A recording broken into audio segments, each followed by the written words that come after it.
अस्सलाम वालेकुम दोस्तों, कैसे हो? मुझे उम्मीद है कि आप सब सही होंगे। न्यू अपडेट के साथ मैं आपके सामने फिर हाजिर हो चुके हैं। अगर आप कुवैत में रहते हैं, कुवैत की खबर से हमेशा के लिए अपडेट रहना चाहते हैं तो ये वीडियो आप शुरू से लेकर आखिर तक देखते रहिए। इस वीडियो के अंदर मैं आपको काफ़ी ज़्यादा इंपॉर्टेंट जो है इन्फॉर्मेशन देने वाला हूँ और आप लोगों को बताने वाला हूँ 60 साल के हवाले से आ रही है, एयरपोर्ट के हवाले से कुछ अपडेट आ रही है, पिछले 24 घंटे की कोरोना वायरस रिपोर्ट के हवाले से, मिनिस्ट्री ऑफ हेल्थ के हवाले से, और कितने लोग अभी वर्क कर रहे हैं मिनिस्ट्री ऑफ हेल्थ के अंदर उनके हवाले से, पाकिस्तान वर्सेस इंडिया मैच के हवाले से कुछ बड़ी अपडेट आ रही है निकल के, और भी कुछ जानकारी है जो कि MOI की तरफ से है।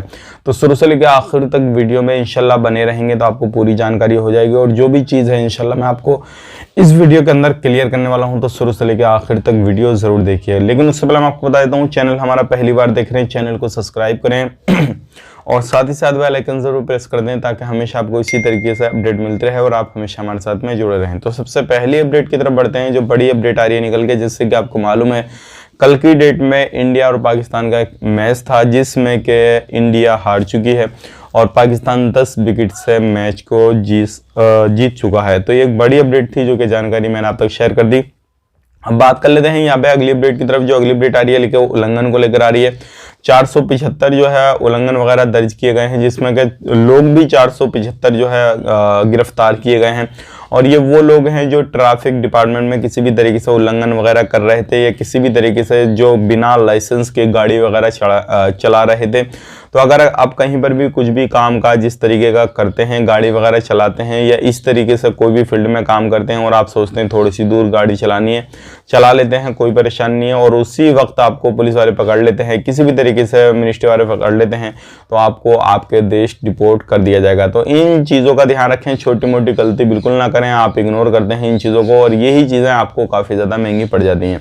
अब बात कर लेते हैं यहाँ पे मिनिस्ट्री ऑफ हेल्थ की तरफ से एक बड़ी अपडेट आ रही है। टोटल जो वर्कर मिनिस्ट्री ऑफ हेल्थ में काम करते हैं वो लगभग 61,000 प्लस जो है वर्कर काम करते हैं, जिसमें के सबसे ज़्यादा कुवैती लोग हैं, दूसरे नंबर पे जो है इंडिया के लोग हैं। तो ये एक अच्छी अपडेट है जो कि मिनिस्ट्री ऑफ हेल्थ के अंदर काम करते हैं, इंडिया के काफ़ी ज़्यादा वर्कर जो है काम करते हैं, और इसमें जो सैलरी है लोगों की काफ़ी अच्छी प्रोवाइड की जाती है। अब बात कर लेते हैं यहाँ पे अगली अपडेट की तरफ। जो अगली अपडेट आ रही निकल के एयरपोर्ट के हवाले से आ रही है। जैसे कि आपको मालूम है एयरपोर्ट अभी फुल कैपेसिटी के साथ नहीं खोला गया है, हालांकि इसका ऐलान कर दिया गया था 24 अक्टूबर के बाद में एयरपोर्ट को फुल कैपेसिटी के साथ खोल देंगे, लेकिन अभी इसके बारे में इस तरीके का कोई भी डिसीजन नहीं लिया गया है एयरपोर्ट को फुल कैपेसिटी के साथ खोलने के लिए, और आने वाले वक्त में हो सकता है एक आधा मीटिंग और हो और उसके अंदर जो है फुल डिसीजन लिया जाए इस तरीके से कि भाई एयरपोर्ट वगैरह को खोला जाएगा या नहीं खोला जाएगा। हालांकि एक मीटिंग और होगी क्योंकि उसमें कुछ फैसले और भी लिए जाएंगे,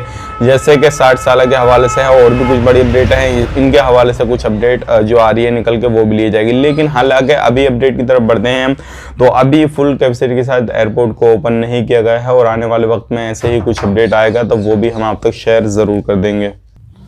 और आपको क्या लगता है मुझे कमेंट बॉक्स में ज़रूर बताइएगा, कब तक एयरपोर्ट को ओपन किया जा सकता है और कब तक जो है फुल कैपेसिटी के साथ लोगों को एयरपोर्ट पे आवाजाही के लिए इजाज़त मिल जाएगी। हालांकि 30,000 की यहाँ पे एक बार बात चली थी कि 30,000 लोगों को बहुत ही जल्दी जो है परमिशन मिलने वाली है कि 30,000 लोग जो है एयरपोर्ट पर आवाजाही कर सकते हैं, लेकिन अभी उसके हवाले से भी कोई अपडेट नहीं है, और हालांकि अभी इतने लोग आ भी नहीं रहे हैं जो कि 30,000 वगैरह लोग जो है आना शुरू हो जाएँ। अब बात कर लेते हैं यहाँ पे अगली अपडेट की तरफ। जो अगली अपडेट आ रही है निकल के वो 60 साल के हवाले से आ रही है। जैसे कि आपको मालूम है फाइनली डिसीजन इनका एक बार ले लिया गया है, और जो मिनिस्टर ने इनके बारे में एक गलत फैसला लिया था 60 साल के हवाले से कि 60 साल के जो लोग हैं, इससे ऊपर के जो लोग हैं उनको निकाल दिया जाए। हालांकि उनकी जो अभी तहकीकात वगैरह जो भी चेकिंग वगैरह उन मिनिस्टर की चल रही है और उनको पोस्ट से हटा दिया गया है। दोबारा से मिलेगी नहीं मिलेगी वो तो आने वाले वक्त में मालूम पड़ेगा, लेकिन जो 60 साल के ऊपर के लोग हैं अब बहुत ही जल्दी इनके अकामे जो भी इंश्योरेंस वगैरह ये सारी चीज़ें लगना शुरू हो जाएंगी। बताया जा रहा है 250 KD जो है इनके अकामा वगैरह लगेगा, प्लस इंश्योरेंस वगैरह वो अलग रहेगा। तो ये ज़्यादा नहीं है, ये ठीक ठाक है, अगर इतना लगेगा तो बहुत अच्छी बात है। इंश्योरेंस का जो भी आ जाएगा ज़्यादा खर्चा नहीं जाएगा, नॉर्मली जिस तरीके से पहले लोग जो है अपने अकामे वीज़ा को रिन्यू वगैरह कराते थे, अगर इसी तरीके से कराएंगे तो कोई भी प्रॉब्लम नहीं होगी आने वाले वक्त में। और जो 60 साल हैं, उससे ऊपर हैं, 50 साल हैं, तो इन लोगों को भी अल्हम्दुलिल्लाह आने वाले वक्त में कोई प्रॉब्लम नहीं होने वाली है। अब बात कर लेते हैं यहाँ पे अगली अपडेट की तरफ। जो अगली अपडेट आ रही है निकल के MOI की तरफ से आ रही है। ये काफ़ी बड़ी अपडेट है। MOI ने कुछ नई सर्विस वगैरह लॉन्च की हैं, जिसमें कि आप अगर फ़ायदा लेना चाहते हैं तो अलग अलग सर्विस हैं, आप जाकर उसका फ़ायदा ले सकते हैं, जिसमें कि बहुत सारी चीज़ों को ऑनलाइन वगैरह भी किया गया है, ऑफलाइन वगैरह को भी। लेकिन अभी ज़्यादातर चाहे वो MOI हो, मिनिस्ट्री ऑफ हेल्थ हो, या फिर कोई भी मिनिस्ट्री हो, या फिर कोई भी दुकान वगैरह हो या मॉल वगैरह हो, यानी कि कंपनियां वगैरह, लोकल कंपनियां भी जो चला रहे हैं लोग, चाहे वो क्यों नहीं हो, सारा कुछ जो अभी अपना काम काज कर रहे हैं लोग जो कर रहे हैं वो अपना ऑनलाइन लेकर जा रहे हैं। तो आने वाले वक्त में इंशाल्लाह आपको हर चीज़ जो है वो ऑनलाइन प्रोवाइड की जाएगी। जैसे कि मैंने आपको कल एक वीडियो में बताया था कि आने वाले वक्त में नवंबर के महीने से ऑनलाइन ही आपका वीज़ा इशू किया जाया करेगा। तो ये एक बड़ी खबर थी जो कि मैंने आप तक शेयर कर दी। अब यहाँ पे बात कर लेते हैं जो लोग एंट्री करना चाहते हैं कुवैत के अंदर, तो वो लोग किस तरीके से एंट्री कर सकते हैं और क्या अभी एंट्री करना सही रहेगा या नहीं। तो मैं आपको बताना चाहूँगा बिल्कुल अगर आप एंट्री करना चाहते हैं तो बिल्कुल बेटेंशन होकर एंट्री कर सकते हैं, कोई भी परेशानी नहीं है। फ़िलहाल में जहां से अगर आपकी फ़्लाइट है डायरेक्टली तो डायरेक्टली लीजिए, अदरवाइज आपको बाया होकर आना है तो बाया होकर आ सकते हैं, कोई भी परेशानी वाली बात इसके अंदर नहीं है। लेकिन यहाँ पे मैं आपको बताना चाहूँगा एक चीज़ जो आ रही है बड़ी सामने, वो आ रही है, बहुत सारे लोग हमसे बोल रहे हैं कि हमारा वीज़ा 2-4 दिन के अंदर ख़त्म होने वाला है, तो क्या हम किस तरीके से जो है अपने वीज़ा को जो है रिन्यू कराएँ, किस तरीके से अपने कफिल से कॉन्टेक्ट करें, किस तरीके से अपनी कंपनी से कांटेक्ट करें। तो इसके बारे में थोड़ा बहुत डिटेल्स बता दीजिए, उसके बारे में कुछ जानकारी दे दीजिए। तो देखिए मैं आपको बताना चाहूँगा, अगर आपका वीज़ा ख़त्म होने वाला है या फिर हफ्ता में या 10 दिन में या 15 दिन में जो भी है वो ख़त्म हो जाएगा, तो सबसे सिंपल सी बात है, अगर आप अपने वीज़ा का फ़ायदा लेना चाहते हैं, एक्सपायर ना हो उससे पहले पहले आप जाना चाहते हैं, अगर एक्सपायर होने वाला है तो आप अपने कफिल को कांटेक्ट करें या फिर अपनी कंपनी को कांटेक्ट करें, दोनों में से जिसका वीज़ा है आप उसको कांटेक्ट करें। और कांटेक्ट करने के बाद में उनसे अच्छी करके बात करें और उनसे रिक्वेस्ट करें कि आप हमारे वीज़ा को रिन्यू कर दीजिए। जो भी फ़ीस वगैरह जो आपकी जमा होती है, यानी कि इकामा लगने के समय जो आपका इकामा है वो आपका ऑनलाइन हो जाएगा और आप आराम से जो है उसके बाद में भी एंट्री कर सकते हैं, कोई भी परेशानी नहीं है। लेकिन अगर आपका वीज़ा जो भी है एक्सपायर हो चुका है या इकामा वगैरह एक्सपायर हो जाएगा तो आपको आने वाले वक्त में एंट्री करने में परेशानी हो जाएगी। हालांकि यहाँ पे जो टीचर लोग हैं उनको एंट्री वगैरह मिल रही है, उनको कोई भी परेशानी नहीं है, क्योंकि उनको एंट्री वीज़ा जो है वो प्रोवाइड किया जा रहा है और वो लोग बाखूबी अपने एंट्री वगैरह कर रहे हैं, कोई भी परेशानी, क्योंकि 700 वीज़ा अभी उनके लिए जो है इशू वगैरह किए गए हैं।